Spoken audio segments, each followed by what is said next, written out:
எபிரேயர் 1 அதிகாரம் 3 இவர் அவருடைய மகிமையின் பிரகாசமும் அவருடைய தன்மையின் சொரூபமாய் இருந்து சர்வத்தையும் தம்முடைய வல்லமையுள்ள வசனத்தினாலே தாங்குகிறவராய் தம்மாலே தாமே நம்முடைய பாவங்களை நீக்கும் சுத்திகரிப்பை உண்டு பண்ணி உன்னதத்தில் உள்ள மகத்துவமானவருடைய வலது பாரிசத்திலே உட்கார்ந்தார். இதுல ஃபர்ஸ்ட் அவருடைய மகிமையின் பிரகாசம் எப்படி இருக்கும்ன்றத பார்த்தோம். அவருடைய தன்மையின் சொரூபமாய் இருந்து அததான் பார்த்துட்டு இருக்கோம். அவருடைய தன்மையின் சொரூபம் யாரு? தேவனுடைய தன்மையின் சொரூபமாய் கிறிஸ்து இருக்கிறார். அவர் ஆதியில ஆதாமை எப்படி உண்டு பண்ணினார் அப்படின்றத பார்த்தோம். ஏன்னா அது பார்க்கும்போது தான் கிறிஸ்து எப்படி இருக்கிறார்ன்றது நம்ம விளங்கி கொள்ள முடியும். தேவனுடைய தன்மையின் சொரூபமாய் கிறிஸ்து இருக்கிறார். சொரூபம்னா ஒரு உருவம் இல்லையா? தேவன் எப்படிப்பட்டவரா இருக்கிறார்? அன்பானவரா இருக்கிறார், நல்லவர், வல்லவர், இரக்கம் உள்ளவர், நீடிய பொறுமை உள்ளவர், சாந்த குணம் உள்ளவர், ஆளுமை நிறைந்தவர், அதிகாரமுடையவர், நீதி உள்ளவர், இப்படி நிறைய சொல்லலாம். தேவன் எவ்வளவு அன்பானவர். அவருடைய தன்மையின் சொரூபத்தை உடையவராய் இயேசு பூமியிலே வாழ்ந்தார். கொலோசையர் 1 அதிகாரம் 15 அவர் அதரிசனமான தேவனுடைய தற்சொரூபமும் சர்வ சிருஷ்டிக்கும் முந்தின பேருமானவர். யார் அவர்? அதரிசனமான தேவனுடைய தற்சொரூபம். அதரிசனமானனா யாரும் காண முடியாத, தரிசனமாகாத தேவன்.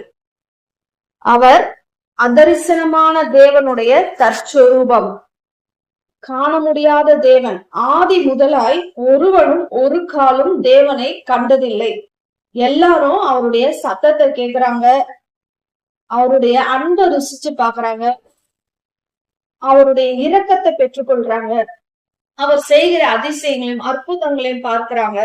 ஆனா ஒரு முறை கூட இதையெல்லாம் செய்கிற தேவன் யார், அவர் எப்படி இருப்பார் அப்படின்ற ஒரு உருவத்தை, ஒரு சொரூபத்தை அவர்கள் யாரும் பார்த்ததே கிடையாது. இந்த இஸ்ரவேல் மக்கள் வனாந்திரத்துல என்ன பண்ணாங்கன்னு நமக்கு நல்லா தெரியும் இல்லையா? மோசே கர்த்தரோடு கூட பேசுவதற்காக சீனாய் மலை மேல போறாரு. போயிட்டு திரும்ப வரத்துக்கு 40 நாள் ஆச்சு. அதனால இவங்க என்ன சொல்றாங்க, எங்களை எகிப்திலிருந்து அழைத்து கொண்டு வந்த மோசேய காணோம், அவனுக்கு என்ன சம்பவித்ததோ தெரியல, இப்போ எங்களுக்கு முன்பாக செல்லும்படி ஒரு தெய்வத்தை எங்களுக்கு செய்யணும் அப்படின்னு சொல்லி ஆரோனை கேக்குறாங்க. மோசே இப்ப எங்க போயிருக்கிறான்? கர்த்தரோடு கூட பேசுவதற்கு. கர்த்தர் அவனை மலை மேல ஏறி வா, நான் அவனுக்கு பிரமாணங்களையும் கற்பனைகளையும் நான் கொடுப்பேன் அப்படின்னு சொல்லி அவனோடு கூட பேசி கொண்டிருக்கிறார் இரவும் பகலும் 40 நாள். ஆனா இந்த ஜனங்க என்ன ஆச்சும் தெரியல மோசேக்கு. நாங்க போகும்போது எங்களுக்கு முன்னாடி போறதுக்கு ஒரு சொரூபத்தை, ஒரு தெய்வத்தை எங்களுக்கு செஞ்சு கொடு அப்படின்னு சொல்லி கேக்குறாங்க. இவங்களுக்கு புரியல, எகிப்து தேசத்துல இருந்து இவங்களை அழைத்து கொண்டு வந்தது கர்த்தர் தான் அப்படின்றது. இவங்க என்ன சொல்றாங்க, எகிப்து தேசத்திலிருந்து அழைத்து வந்த மோசேக்கு என்ன சம்பவித்ததோ தெரியல அப்படின்னு சொல்லி சொல்றாங்க.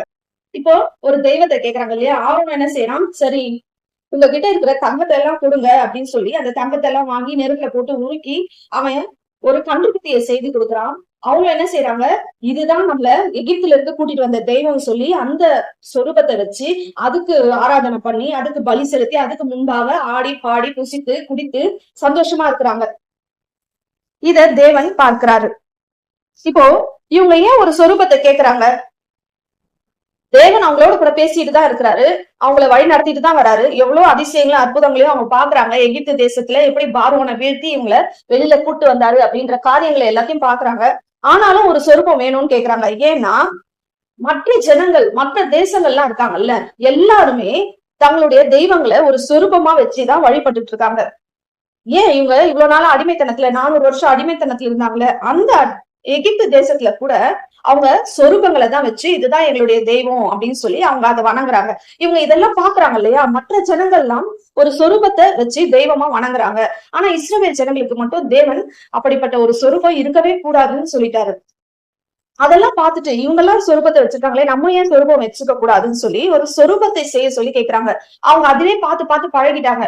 இவங்க 400 வருஷமா எகிப்து தேசத்துல இருந்ததுனால அதுக்கு முன்னாடி ஜனம் எப்படி இருந்தாங்கன்றது தெரியல. எகிப்து தேசத்துல இவங்க பாக்குற அந்த சொரூபங்கள் தான் தெய்வங்கள் அப்படின்னு நினைச்சிருக்காங்க. அப்ப நமக்கும் ஒரு சொரூபம் இருக்கணும் இல்லையா? நம்ம மட்டும் சொரூபமே இல்லாம தேவனை வணங்குறோமே அப்படின்றத போல சொரூபத்தை செய்ய சொல்லி கேட்கிறாங்க. ஆனா தேவன் இவங்களுக்கு கொடுத்திருக்கிற முதலாவது கற்பனையை, 10 கற்பனை இதுக்கு முன்னாடியே கொடுத்துட்டாரு கர்த்தர். ஆனா முதலாவது கற்பனை என்ன சொல்லுது? என்னை என்று உனக்கு வேறே தேவர்கள் உண்டாயிருக்க வேண்டாம். மேலே வானத்திலும் கீழே பூமியிலும் பூமியின் கீழ் தண்ணீரிலும் உண்டாயிருக்கிறவைகளுக்கு ஒப்பான ஒரு சொரூபத்தை ஆகிலும் யாதொரு விக்கிரகத்தை ஆகிலும் நீ உனக்கு உண்டாக்க வேண்டாம். வானத்துல இருக்கிற எந்த சொரூபத்தையும் பார்த்து அதை வணங்கக்கூடாது. கீழே பூமியில எந்த சொரூபத்தையும் நீ வச்சு வணங்கக்கூடாது. பூமியின் கீழே தண்ணீர்ல எதனா இருக்கா அதையும் நீ வணங்கக்கூடாது. அதுக்கு எதை பாக்குறியோ அதை உடனே சொரூபமா வச்சு நீ அதை வணங்கக்கூடாது.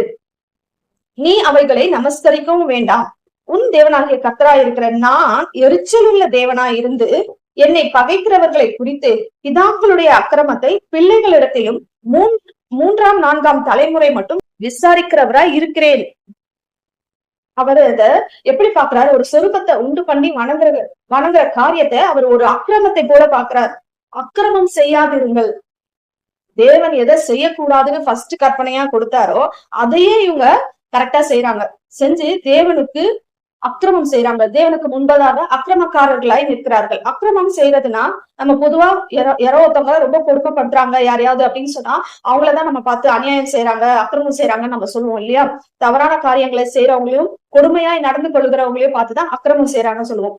கர்த்தர் இந்த இடத்துல தேவனை மறுதலித்து ஒரு சொரூபத்தை வச்சு இதுதான் என் தெய்வம்னு சொல்லி அந்த தெய்வத்தை வணங்கினா அதுவே ஒரு அக்கிரமம் தான் அப்படின்னு சொல்றாரு. ஏன் அவர் அப்படி சொல்றாரு? ஏன்னா அந்த சொரூபத்துக்கு கண்ணு இருக்கும், ஆனா அதால பார்க்க முடியாது. உன் கண்ணீரை அதால பார்க்க முடியாது. அதுக்கு காது இருக்கும், ஆனா உன் கஷ்டத்தை அதால கேட்க முடியாது. அதுக்கு வாய் இருக்கும், ஆனாலும் உனக்கு அது ஆறுதல் சொல்லாது. அதுக்கு கை இருக்கும், ஆனாலும் அதால உன்னை ரட்சிக்க முடியாது. அதுக்கு உருவம் தான் இருக்குமே தவிர அதுக்கு ஜீவன் இல்லை இல்லையா? ஆனா நம்முடைய தேவனும் ஜீவனுள்ள தேவனா இருக்கிறார். அவர் நம்மை பார்க்கிறார். அவருக்கு உருவம் இல்லைன்னா என்னங்க, அவர் நம்மை பார்க்கிறார். நீர் என்னை காண்கிற தேவன் அப்படின்னு சொல்லி ஆகார் சொல்றார். நான் அற்பமாய் எண்ணப்பட்டதை கர்த்தர் கேட்டருளி இவனையும் எனக்கு தந்தார் என்று சொல்லி அவனுக்கு சிமியோன் என்று பெயரிட்டாள் லேயாள். கேட்டருளினா இவ கர்த்தரிடத்துல ஏதோ ஒரு ஜெபத்தை விண்ணப்பமா ஏறெடுக்கிறா. அந்த ஜெபத்தை கர்த்தர் கேட்டு அவளுக்கு ஒரு குழந்தையை கொடுக்கிறார். அததான் அவ என்ன சொல்றா? நான் அற்பமா எண்ணப்பட்டதை கர்த்தர் கேட்டருளி. என்னை எல்லாரும் அற்பமா பார்த்தாங்க, நான் தேவனிடத்துல போய் ஜெபிச்சேன். அவர் என்னுடைய ஜெபத்தை கேட்டு எல்லாரும் என்ன கேவலமா நடத்துறாங்களே அதெல்லாம் கேட்டு அவர் எனக்கு ஒரு குழந்தையை அருளினார் அப்படின்னு சொல்லி அவனுக்கு சிமியோன் என்று பெயரிடுகிறாள். என்னை காண்கிற தேவன், என் ஜெபத்தை கேட்கிற தேவன். அவர் உங்கள் கஷ்டங்களை பார்த்து உங்கள் ஜெபத்தை கேட்கிறவர் மட்டுமல்ல, உங்களுக்கு பதில் அளிக்கிற தேவனாயும் இருக்கிறார். ரட்சிக்க கூடாத பழிக்கு என் கை குறுகி போயிற்றோ என்கிறார். அவருடைய கை குறுகி போகவில்லை. நம்மை ரட்சிப்பதற்காகவே தம்முடைய சொந்த குமாரனை அவர் கொடுத்தார். நானே உங்களுக்கு ஆறுதல் செய்கிறவர் என்று சொல்கிறார்.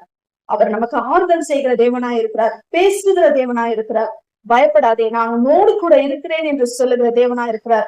இப்படிப்பட்ட ஜீவனுள்ள தேவனை ஒரு சொரூபத்தோடு கூட நம்மளால ஒப்பிட முடியுமா? இப்படிப்பட்ட முகமுகமாய் நம்மோடு கூட பேசக்கூடிய தேவனுக்கு ஒரு சொரூபத்தை நம்மளால உண்டு பண்ண முடியுமா? மோசே இஸ்ரவேல் ஜனங்களிடத்துல என்ன சொல்றாரு லாஸ்டா? அவரு சொல்லும் போது, நீங்கள் அந்த சத்தத்தை, தேவன் அக்கினியிலிருந்து பேசுகிற சத்தத்தை நீங்கள் கேட்டதே அன்றி ஒரு ரூபத்தையும் நீங்கள் காணவில்லை. எப்படி? தேவனுடைய சத்தத்தை அக்கினியிலிருந்து கேட்டார்கள், ஆனா ஒரு சொரூபத்தையும் அவங்க பார்க்கவே இல்லை. இப்படி தேவனை காண முடியாத தேவனை ஒரு சொரூபத்தோடு ஒப்பிடும் போது, ஒரு சொரூபத்தை வச்சு இதுதான் தேவன், இதுதான் எங்களை எகிப்துல இருந்து அழைத்து கொண்டு வந்த தேவன் அப்படின்னு சொல்லி வணங்கும் போது, அதுக்கு பலி செலுத்தும் போது தேவனுக்கு எவ்வளவு கோபம் வரும் இல்லையா? அவ்வளவு ஏன் உங்களை பார்த்து யாராவது ஒரு விலங்கோட ஒப்பிட்டு பேசினா அவங்களுக்கு எவ்வளவு கோபம் வரும்? ஏதோ நாயே, மாடு, குரங்கு அப்படின்னு சொன்னா நமக்கு எவ்வளவு கோபம் வரும்ல? சாதாரண மனுஷனாகிய நமக்கே இன்னொரு விலங்கோட ஒப்பிட்டு பேசும்போது நமக்கு அவ்வளவு கோபம் வரும்போது, தேவாதி தேவன் அந்த சராசரங்களையும் உண்டாக்கின தேவனுக்கு ஒப்பாக ஒரு சொரூபத்தை செஞ்சு, ஒரு கண்ணுக்குட்டியை செஞ்சு, இதுதான் தேவன், என்னை வழி நடத்தின தேவன் அப்படின்னு சொன்னா அவருக்கு எவ்வளவு கோபம் வரும்ல? இப்படி காண முடியாத தேவனை தான் இயேசு கிறிஸ்து தன்னுடைய சரீரத்துல வெளிப்படுத்துகிறார்.